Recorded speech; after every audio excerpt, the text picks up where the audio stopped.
And it's official, Fannie Mae and Freddie Mac are expecting interest rates to stay above 7% in 2024 for the rest of the year.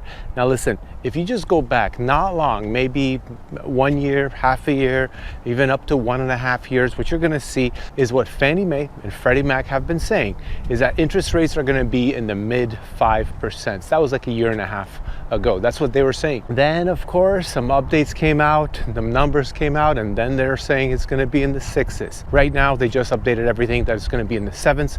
And I'm telling you, that's exactly what's going to happen.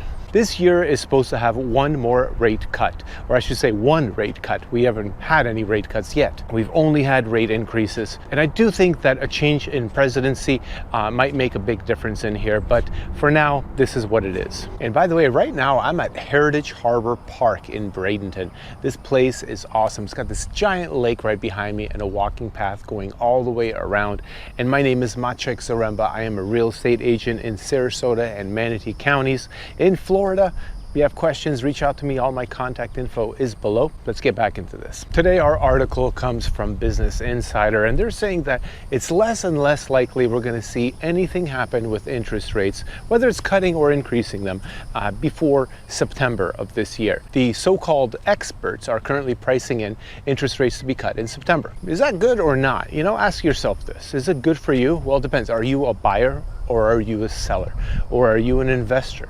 Or are you someone that just is not planning on buying or selling because of the interest rates staying high? Knowing that interest rates are not going to be moving, or most likely will not be moving, pay attention to the inventory of the area that you are in. And this is what I'm doing for our area. I have market updates that come out every month, put them on my YouTube channel. We just had one come out a couple days ago, and actually we had everything looking good. First time in almost 2 years of me doing these market reports that things looked good. We had more closed sales. We didn't have a giant spike of inventory. We had prices go up. We had days on the market go down. Unbelievable. I have no idea why. The only thing I can give credit to is that the stats were for the month of April, and that is like our last month of tourist season. And sometimes tourists come, they don't find anything in January, February, or March. So then they go and buy something in April, or they lock it up in March and then close in April. Pretty much the only thing that's making a little sense to me right now. The next thing this article is talking about is that as of the beginning of this year, 2024, the Fed has become more and more cautious and wary of anything that may indicate that we're going to have rate cuts. They've kind of scaled back the conversation, started to show that we really need to have more results and lower inflation before anything happens, meaning before interest rates get cut. And all the big bankers, they're kind of saying, look, the Fed is basically taking a step back. They don't want to put the foot in their mouth by saying something that they're going to do when there's no reason to justify to do it. You know, and even all of the government-sponsored mortgages like VA and FHA, even they have pushed back their estimates of when rate cuts are going to happen or what rates are going to be. They've kind of pushed it back into the future, saying that, look, we're staying higher for longer, which really has been a narrative for a long time by many people, many fear-mongering people out there. I'm just trying to report the reality. I'm not trying to scare you, but you have to know this stuff if you're going to be buying or if you're going to be a seller. And if you're pushing back buying, well, think about it like this. If interest rates stay the same, let's just say for another 2 years, what will happen to prices? Is it better to just buy now, or should you wait? And it's a very simple answer. Do you need housing right now? Because whether you buy now or later, you're going to get the same payment, right, at the same rate. The only thing that could change is the amount that you pay for the home. And that has to do with inventory. And that's why I said earlier in this video, pay attention to inventory. Pay attention if people are listing homes or if there's less and less listings. What happens when there are less listings is that the prices don't need to come down, even in an increasing interest rate environment. Pay attention to what kind of homes are hitting the market, because luxury is always the first ones to start hitting the market. A lot of landlords that have just like middle-class homes, they're going to hold out and they're going to hold that property for a long time. Although we are seeing a little bit of an exodus of the Airbnb people. people that got into the Airbnb thinking it was going to be all fine and dandy, and then realized they just bought themselves a job. And now as people are traveling and vacationing a little bit less, they find themselves in a position where they're not profiting, they don't want to stay in it, and they don't want to have the job that they bought themselves. So then they got to sell. And I've seen a lot of those listings hit the market, especially in our area, which is a very seasonal place. Lots of vacation rentals here because we got beautiful beaches. But what about 2025? What are they saying for that? Listen to this. Chief economist Doug Duncan said, "For now, we see rates remaining closer to 7% through the end of the year, before trending downwards in 2025, but note potential downside to that forecast given actual movements in rates." Look, I don't agree with what he's saying. I don't think that we're going to have a downside to interest rates in 2025, at least not the beginning of 2025. The way everything is looking right now, we're probably going to keep increasing rates or staying the same, because either way, inventory starts rising. And as inventory rises, eventually prices will fall or will catch up, and they're definitely not going to be going up. But what happened this past year in 2023? Well, we had inventory rising, we had interest rates rising, and we had prices rising. And I just don't think that's going to happen 2 years in a row. It's really an anomaly of what happened, because I think people still don't feel the pain. It reminds me a little bit of 2006. When the frenzy of the buying stopped. There was a lot of uncertainty in the market.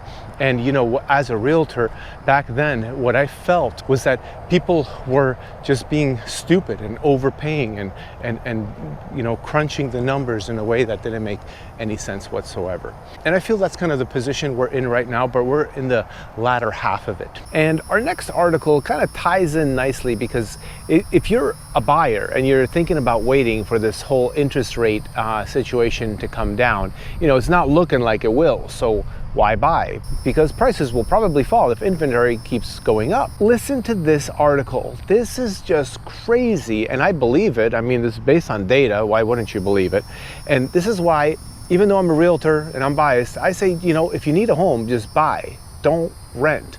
Don't continue renting and making landlords rich. This article is from Go Banking Rates, and it's talking about the average net worth of renters versus homeowners. And it's interesting because this is about the median homeowner, not the ultra wealthy that skew all the numbers up. This is just the median people, right? And it obviously eliminates the other side too, the really, really poor people. And get this, guess what the difference is between the average net worth of a renter in the a median renter, or a median homeowner? Well, a median renter's net worth is $10,400. Net worth. All your assets put together, added up on a spreadsheet, sum it up, boom, 10,400.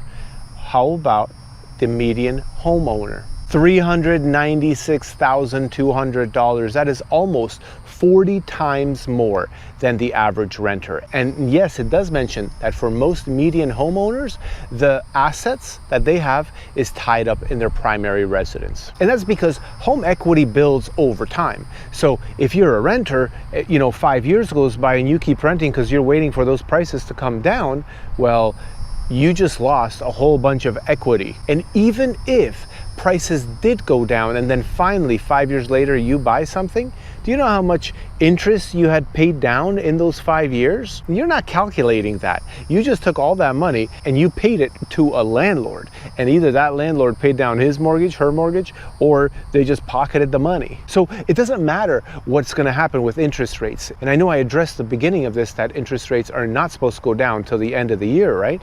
But look at it this way. What are you doing helping landlords get rich? Why are you renting? And it's probably the answer is because you get to have a higher quality home than you can afford to buy. And I understand that getting into home ownership isn't easy, but have you looked into the down payment assistance program? It's a program that gives you your down payment. How about that? Have you looked into FHA mortgages?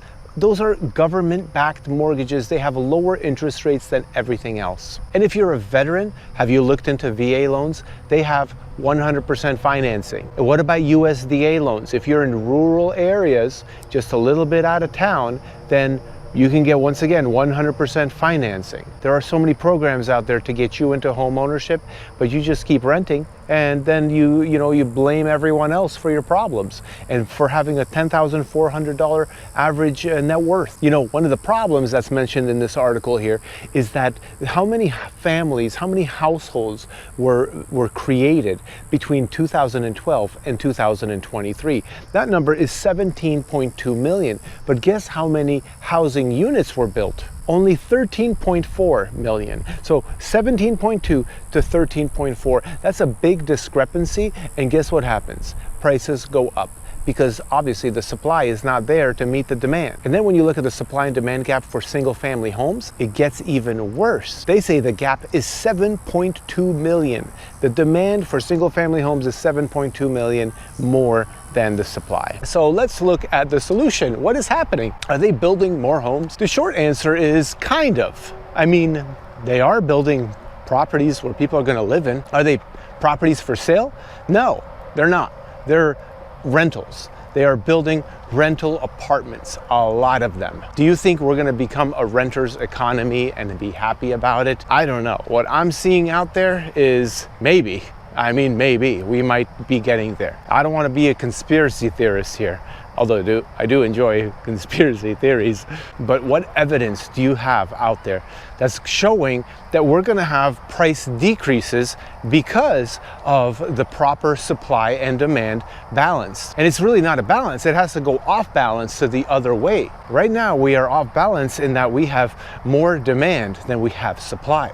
Even though our inventory keeps rising, the prices haven't dropped. So the price is not dropping. I mean, nationally, they've gone up, right?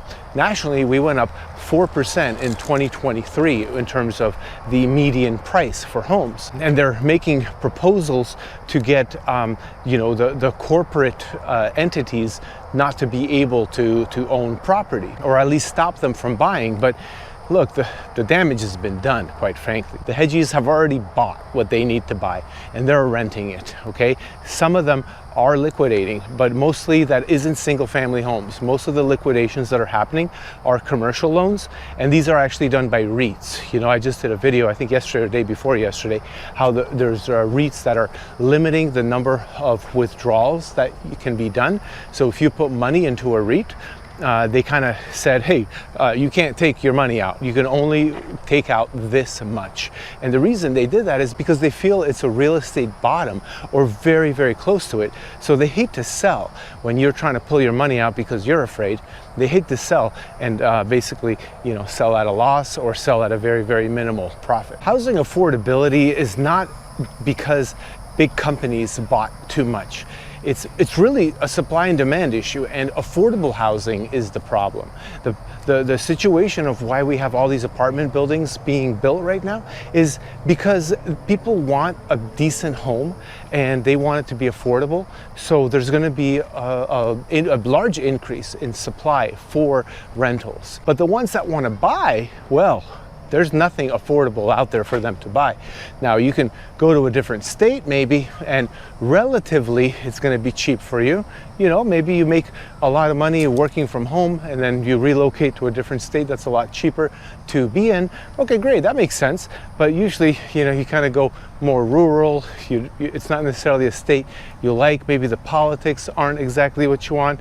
Your family's not there. I mean, there's a lot that goes into that conversation. So the government should make some sort of programs for affordable housing. Really incentivize the builders to build affordable housing. What that means is probably very high density, so like your home is going to be really close to the next person's home, and it also most likely means basic finishes, no granite and things like that, but just formica or whatever. And it most likely also means that you're not going to have all of the amenities within the community that you want. Wow, that was a little loud. but you're not going to have all the amenities in the community that you want. It's probably going to have just like a pool. It's not going to have, you know, the gym, the spa, the this, that, and the other, okay? Which also means that you're going to have lower association fees, which is great because we're talking about affordable housing. But then there's areas like Sarasota and Bradenton. There's very little land left to build, and that land is expensive.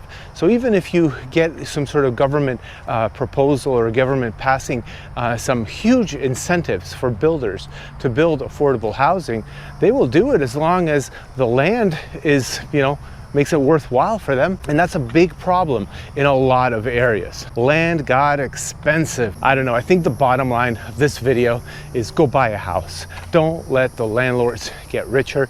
Go take control, build your net worth to that 396,000 number instead of the 10,400 number. I'm telling you, it's really something that you're not gonna regret when you're in retirement age. And it doesn't matter if you have a 7.5% interest rate right now. It really does not matter. The first property I bought, I paid 6.25%. The second property I bought was 7.5%. Do you think it matters?